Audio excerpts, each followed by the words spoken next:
잠깐 안 주심이라는 제목의 말씀 전하겠습니다. 배달 시켜 먹으려고 장바구니에 최고의 조합으로 넣어놨는데 갑자기 눈이 많이 와서 그런지 준비 중입니다가 뜨면 정말 허무해지죠. 이제 메뉴도 다시 골라야 되고 맛집도 찾아야 되고 배달앱끼리 가격도 비교해야 되는 먼 길을 떠나야 돼요. 정말 허무해질 거예요. 무언가를 얻을 생각에 부푼 기대로 가득했던 마음이 풍선 바람 빠지듯 사그러질 때가 있어요. 오늘 말씀에 이스라엘이 그런 허무함을 느꼈을 것 같아요. 하나님이 주실 줄 알았는데 안 주셨거든요. 헤스본 땅을 지나야 했어요. 그 땅을 지나야 가나안에 가기에 편하고 빨라요. 그 땅을 지나려면 시온 왕을 설득해야 됐습니다. 아주 좋은 논리로 왕을 설득하기 시작을 해요. 평화의 말로 지나가기만 할게요. 다른 길, 다른 곳 안 갈게요. 그러니까 위협하지 않겠다는 약속이에요. 그리고 물이 필요하면 돈 주고 살게요. 음식이 필요하면 돈 주고 살게요. 평화만 줄 뿐만 아니라 경제적인 이득도 있을 것이다. 설득하고 있어요. 그런데 이렇게 잘 준비한 말인데 거절당합니다. 거절만 한 게 아니라 시온 왕이 싸움도 걸었어요. 꼭 필요했어요. 거기로 가야만 했어요. 이 설득으로 세일 땅도 건너고 모압 땅도 지나왔는데 여기에서 좌절된 거예요. 정말 허무했겠죠. 많은 시간과 거리를 손해를 볼 수밖에 없는 상황이 된 거예요. 심지어 여기는 24절을 보면 일어나 행진하여 아르논 골짜기를 건너라. 하나님이 오라고 하셔서 온 거예요. 근데 거절당한 거예요. 이유가 있었습니다. 30절 보면 그를 내 손에 넘기시려고 그의 성품을 완강하게 하셨고 그의 마음을 완고하게 하셨으니 완강하게 하신 이유가 뭐였냐면 내 손에 넘기시려고 완전하게 주시려고 완강하게 하셨대요. 잠깐 안 주신 이유는 완전하게 주시려고 그랬다는 거예요. 시온을 완강하게 하셔서 이스라엘에게 싸움을 걸게 하셨어요. 그래서 이 싸움을 통해서 이겨서 이 땅을 완전히 주시려고 하는 하나님의 계획이 있었던 거예요. 이스라엘이 지면 어떡하죠? 그러다가 하나님은 도우시는 것까지 계획하셨어요. 하나님이 도우시니까 질 리가 없겠죠. 여러분, 시온이 거절하지 않았다면 그 땅은 그냥 지나가는 땅일 뿐이었어요. 지나가더라도 허락이 없으면 못 지나가는 땅. 그런데 이제는 마음대로 지나다닐 수 있는 땅, 빌리는 땅이 아니라 이제 내 땅이 된 거예요. 완전한 내 땅. 그래서 잠깐 안 주신다는 건 완전히 주시겠다는 신호입니다. 잠깐의 거절은 영원한 거절이 아니에요. 하나님은 완전하게 주시려고 가장 완전한 때를 재고 계신 거예요. 그 타이밍을 재고 계신 거예요. 그래서 잠깐 안 주시는 거예요. 우리가 정말 간절했는데 다 된 줄 알았는데 놓칠 때가 있습니다. 우리는 그런 실패들을 수없이 겪어요. 취업, 관계, 시험, 누군가를 설득하는 일, 미래를 꿈꾸는 일, 그런 것들 중에서 우리가 원하는 게 있었는데 그걸 얻지 못할 때가 참 많죠. 잠깐 안 된 겁니다. 완전히 주시려고. 하나님을 믿고 그 상황에서 하나님을 더 믿고 하나님을 소망하는 일을 해야 돼요. 정말 필요한 게 있었는데 고민을 하다가 품절된 거예요. 너무 품절되면 그 있잖아, 더 갖고 싶은 거. 번개장터를 깔고 뒤졌어요. 나왔어. 근데 예약 중이라는 거야. 그러다가 몇 주 있다가 알람이 떴는데 새 상품이 재입고됐습니다 라고 돼 있는 거야. 그래서 바로 가서 샀어요. 원래는 내가 가지지 못할 거라고 생각했고 그러다가 남의 쓰던 것도 가지려고 했는데 그것도 좌절됐는데 결국에는 새로운 상품을 갖게 된 거예요. 그게 내 것이 된 거예요. 하나님도 거절하신 줄 알았어요. 빌리는 것도 안 되는 줄 알았어요. 그런데 잠깐 안 주신 거예요. 완전히 갖게 하시려고. 이때 그 잠깐 안 주심을 완전한 주심으로 만들기 위해서 우리가 해야 할 일이 있습니다. 하나님은요, 우리가 기도하면 믿음을 보세요. 들어줄 믿음인지. 맹인들이 예수님한테 고쳐달라고 말해요. 그때 예수님이 물어봐요. 네가 믿느냐? 내가 고쳐줄 줄 믿느냐? 믿습니다. 그 믿음대로 될지라. 낫게 됐어요. 귀신 들린 아이의 아버지가 아들을 데려왔어요. 믿느냐? 또 물어봅니다. 믿습니다. 네 믿음대로 될지어다. 나았어요. 항상 믿음을 물어보세요. 다윗이 이런 기도를 수도 없이 해요. 하나님, 저 사람들이 날 너무 괴롭혀요. 못 살겠어요. 하나님이 대신 갚아주세요. 이 기도 들으시면 하나님이 어떤 생각하셨을까요? 이 기도 들으시고 저는 이 생각을 가장 먼저 했을 것 같아요. 다윗은 딴 사람 괴롭힌 적 없을까? 너는 정당하니 그 기도에? 너 때문에 괴로워하는 사람은 없을까? 너는 그 기도를 하고 있지만 하나님 그 생각을 하시고 다윗을 점검하셨을 거예요. 기도를 들어줄 만한 상황인지. 그리고 다윗은 그 기도를 하기 위해서 철저하게 경건하게 살았을 것 같아요. 그 기도에 합당한 자가 되기 위해서. 이스라엘은 헤스본만 넘어가면 가나안 앞인데 막혔어요. 왜 막으셨을까요? 왜 잠깐 안 주신 걸까요? 그 시간 동안 믿음을 보시려는 거예요. 어떤 믿음 가져야 될까요? 잠깐 안 주시는 동안 하나님을 떠나지 않는 믿음입니다. 안 주시면 안 주신 대로 그냥 사는 거예요. 없으면 없는 대로 하나님으로 만족하면서 그 삶에 순응하면서 하나님이 인도하셨으니까 그냥 사는 거예요.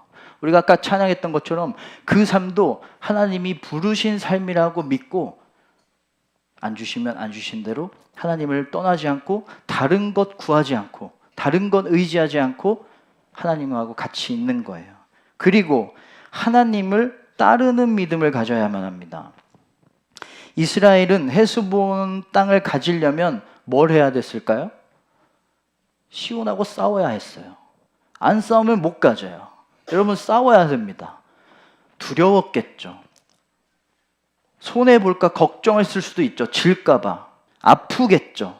하지만 가만히 앉아서 아무것도 안 하는 게 아니에요. 홍해가 아무리 갈라졌어도 건너야 돼요. 건너다가 홍해가 다시 합쳐지면 어떡하지? 두려워하는 게 아니라 건너야 돼요. 실패할 것 같아도 오래 걸릴 것 같아도 힘들 것 같아도 부딪히고 그곳이 하나님이 나를 부르시는 자리라면 나아가는 거예요. 어려울 것 같아도 기도하면서 순종하면서 오래 꿈꿔오고 오래 준비했는데도 아무리 했는데도 안 될 때가 있습니다. 잠깐 멈추신 거예요. 믿음을 보시려고. 그래서 그 믿음 보시고 완전하게 주시려고.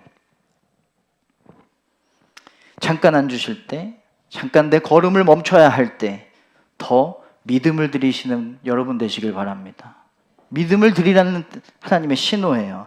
안 주셔도 떠나지 않고 어렵고 힘들 것 같아도 믿음 들고 나아가는 거. 하나님이요 시온 만나기 전에 이미 이렇게 말씀을 하셨어요. 시온왕 만나기 전에 31절 내가 헤스본 왕 아모리 사람 시온과 그의 땅을 내 손에 넘겼은즉 이제 더불어 싸워서 그 땅을 차지하라. 이미 약속하셨어요. 주기로. 그러면 기다려야죠. 그 약속을 믿고 주실 줄로 믿고 기다려야죠. 그리고 하나님을 따라가야죠. 싸우라고 하시니 싸우는 거예요. 이 약속 믿고 하나님을 떠나지 않고 이 약속 믿고 하나님이 나를 승리하게 하실 것이다. 이 땅을 주실 것이다. 믿으며 나아가는 거예요. 하나님 따라가는 거예요. 그래서 그들은 말씀대로 했고요. 그 땅을 잠깐 안 주셨지만 완전히 갖게 됐습니다. 그들에게는 헤스본 땅보다 하나님이 더 중요했어요. 안 주실 때도 하나님을 떠나지 않았고 안 주실 때도 하나님을 따라갔어요. 무엇보다 하나님을 중요하게 여기고 무엇보다 하나님을 원하는 믿음 가지시길 축원합니다. 그런데 잠깐이 아니라 진짜 안 주실 때도 있죠. 진짜 완전하게 안 주실 때가 있어요. 오늘 말씀에서 다 주지 않고 금하신 곳이 있어요. 36, 37절 보면 모든 높은 성읍을 점령하지 못한 것이 하나도 없었으나 금하신 모든 곳은 네가 가까이 가지 못하였느니라. 보세요. 모든 성읍을 다 줬대요. 근데 금하신 곳이 있었대요. 잠깐 안 주셨지만 완전히 다 주셨어요. 그런데 진짜 안 주신 곳이 있었어요. 왜 그러셨을까요? 제가 지금 살고 있는 집은 전세거든요. 잠깐 대여한 거예요.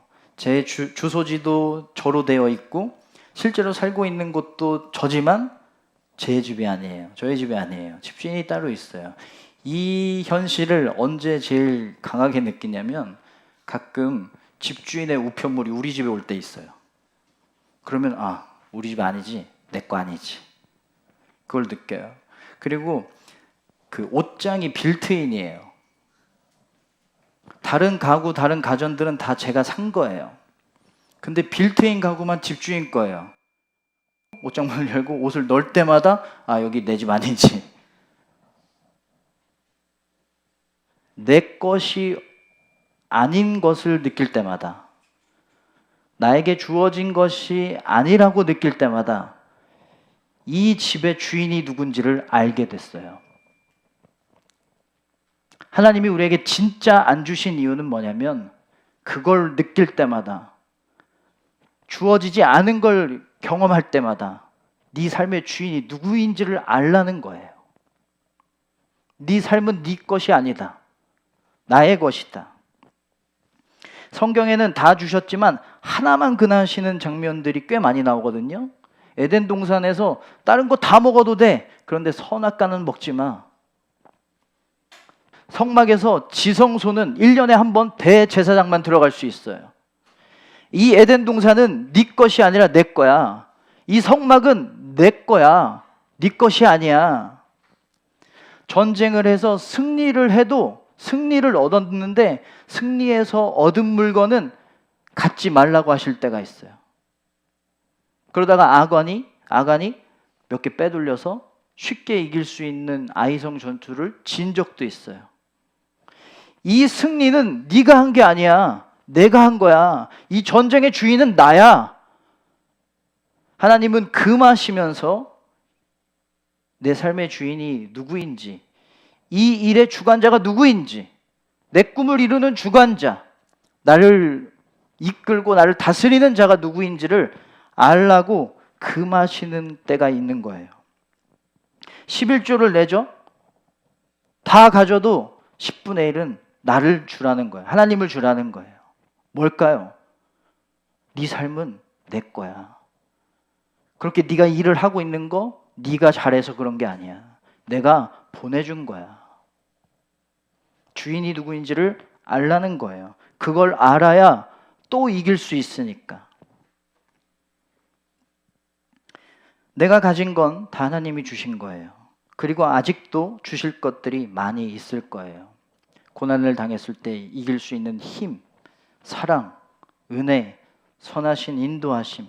하나님은 나에게 참 많은 걸 주셨지만 앞으로도 나에게 주실 것들이 정말 많이 있을 거예요. 그런데 진짜 끝까지 안 주시는 것들도 있을 거예요. 나에게 필요 없어서, 내가 사용할 수 없어서도 이유가 되겠지만 더 큰 이유는 하나님이 주인이시고 날 다스리시고 있음을 알라는 거예요.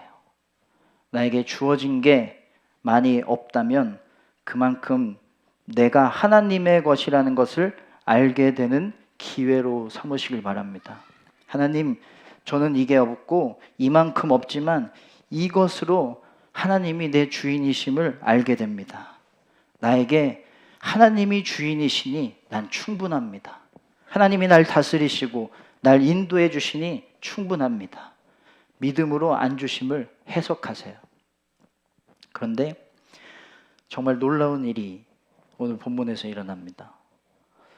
하나님이 이렇게 치밀하세요. 하나님이 약속하신 가나안은 요단의 서쪽 땅이었어요. 그런데 오늘 시온을 이겨서 얻은 땅은 요단의 동쪽 땅이에요. 원래 하나님이 주기로 한 땅이 아니에요.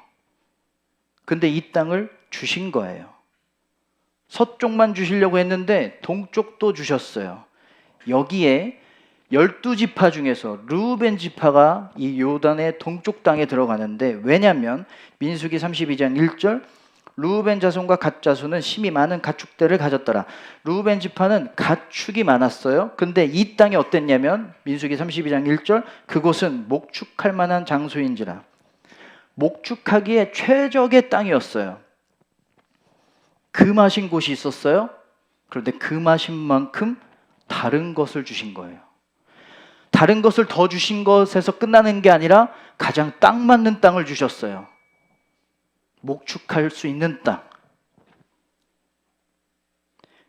금하신 만큼 더 좋은 걸 채워주셨어요. 여러분, 이 계획이 시온 왕이 거절하심에 다 들어있었던 거예요. 처음부터. 잠깐 안 주심에도 계획이 있었고 진짜 안 주심에도 계획이 있었던 거예요. 하나님은 치밀하게 공평하셔서 나에게 안 주신 만큼 다른 것으로 채워주실 때가 있어요. 남이 가진 환경, 남이 가진 능력 나에게 없다면 그만큼 하나님은 남이 가지지 못한 것들을 딱 맞게 채워주시는 하나님의 은혜가 있습니다. 나에게 없는 것을 볼 때마다 뭘 해야 되냐면 하나님이 내 삶의 주인임을 고백하세요.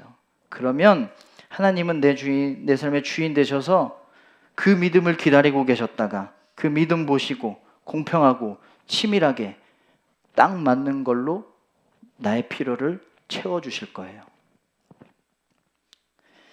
하나님이 예수님 세례 받으실 때 하늘에서 이렇게 말씀하셨어요. 내 사랑하는 아들이요 내가 기뻐하는 자라. 하나님 보시기에 예수님은 정말 귀하고 소중한 존재였어요. 그런데 이상하죠? 그 귀하고 소중한 예수님의 생명을 우리 때문에 버리셨어요. 그러니까 하나님은 내 사랑하는 자, 내가 기뻐하는 자 이렇게 귀하고 소중하다고 말씀하셔놓고 그 예수님을 죽게 하셨어요. 왜요? 우리 때문에. 그럼 예수님보다 하나님 보시기엔 자신의 생명보다 자기의 아들보다 우리가 더 귀한 거예요. 여러분, 갖고 싶은 게 있으면 어떻게든 가지려고 하잖아요. 왜냐하면 내가 가지고 있는 돈보다 그게 더 소중하다고 느껴지니까. 하나님은 우리를 사기 위해서 생명을 버리셨어요. 그러면 하나님한테는 생명보다 우리가 더 소중하다는 거예요. 예전에 제가 구두를 샀는데 39,800원. 구두치고는 싸요? 수제화가 아니었거든요. 메이드 인 차이나, 공장에서 만든 중국산 제품이었어요.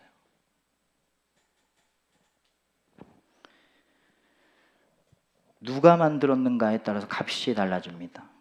우리는 하나님이 만드셨어요? 그러면 정말 값어치가 있겠죠? 그리고 그 구두가 싼 이유는 가짜 가죽이거든요. 진짜 가죽이 아니었어요. 뭘로 만들었는가에 따라서 가치가 달라집니다. 우리는 하나님의 형상을 본따서 하나님의 말씀으로 만들어졌어요.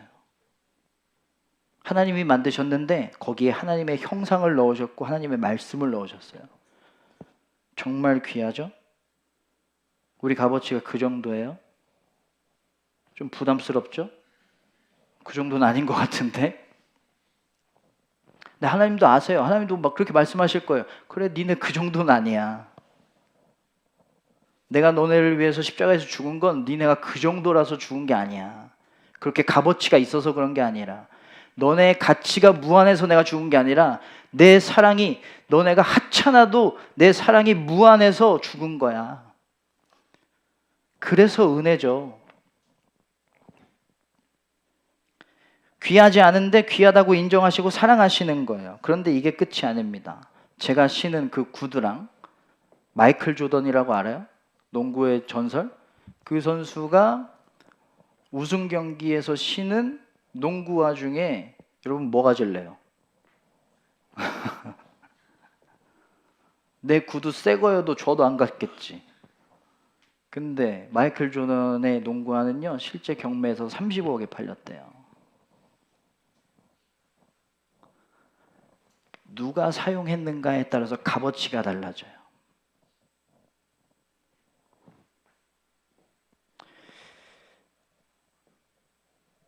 나에게 뭐가 있느냐는 중요한 게 아니에요. 누가 사용하느냐예요.